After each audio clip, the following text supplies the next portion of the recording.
So in this video, I'll show you how to fix the error saving failed, unable to connect to Rockstar Game Services on GTA 5 Online.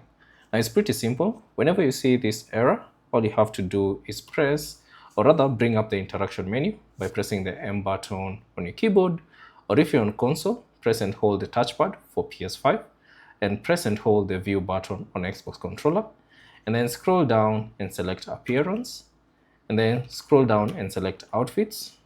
So let me just get out of the car. So go back to the appearance and then outfits, and then choose any other outfit that you'd like to use. And then once you change your outfit, it should automatically fix that issue. So as you can see, it has said save successfully. And that's pretty simple, or rather, that's pretty it on how to fix that particular error. Thanks for watching, and I'll see you on the next one.